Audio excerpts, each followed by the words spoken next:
Students, today we will start studying your lesson Character of a Happy Life. It has been composed by Thomas Carlyle. In this poem, the poet wants to describe that what is the quality of a happy life. Here he says that how happy is he born or taught, that serves not another's will, whose armor is his honest thought, and simple truth is utmost skill. Here the poet wants to say that the man is very happy who does not deserve the will of the other, and he is always honest, and or in other words you can say that honesty is his armor, simple truth his utmost skill, and he believes in always the truth. He speaks the truth and he never tell a lie. So his life passes into only honesty and truth voice. Okay, look at the second stanza. Whose passion not his master are, whose soul is still prepared for death, untied unto the world with care of princely love or vulgar breath. Here in these lines the poet wants to say that a good man is always free from any kind of passion. He is not any kind of slave of any passion, whose soul is still prepared for death. He is always ready for death, untied unto the world with care, and he never worries of anything. The poet wants to say that he never worries of anything. Okay, of princely love or vulgar breath. He does not care of the vulgar breath of the society. He is free, he is honest, and he is always true. Okay, look at the third stanza. The poet wants to say that who hath his life from rumors feed, whose conscience is his strong retreat, whose state can neither flatterers feed nor ruin make oppressor great.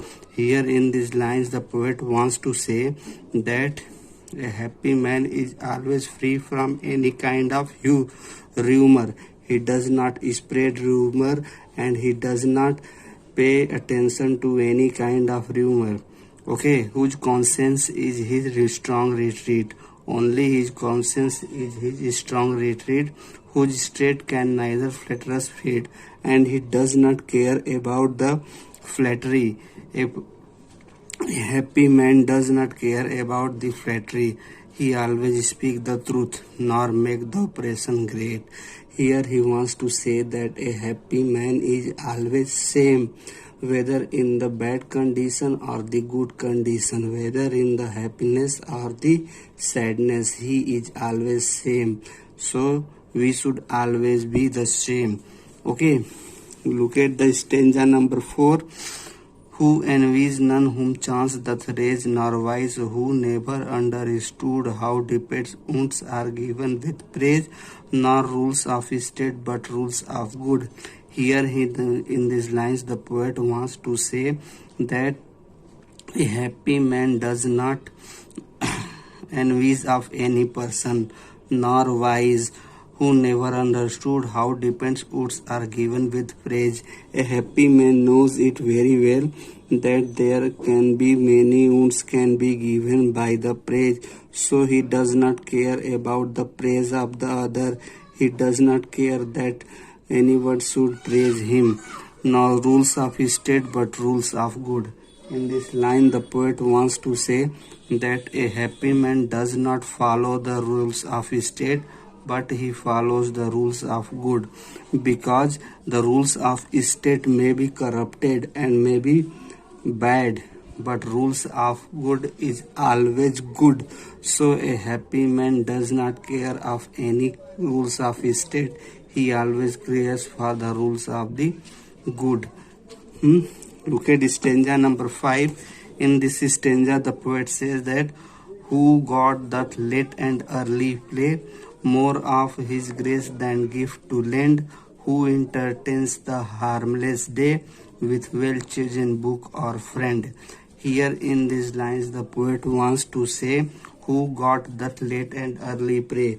A happy man always pray for the God whether it is late. Late means evening, and early. Early means morning. That means a happy man always in the morning, in the evening, he prays to God more of his grace than gift to lend, and he does not expect any kind of what you say gift from God, who entertains the harmless day. A happy man does not harm the other. Other may harm him, but he does not want to harm any person with well-chosen book or friend. Here the poet wants to say that a happy man passes his life with good books and good friends. As you know that good books are good friends and bad books are bad enemies. The same thinking he follows here. He never passes his life with any kind of bad company. Okay, look at further.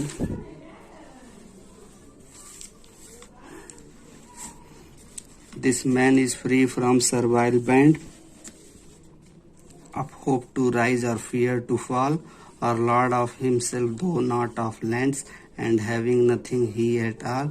It is very important poem. Here the poet says that a man is free from servile bands. A happy man is free from any kind of band of hope to rise or fear to fall.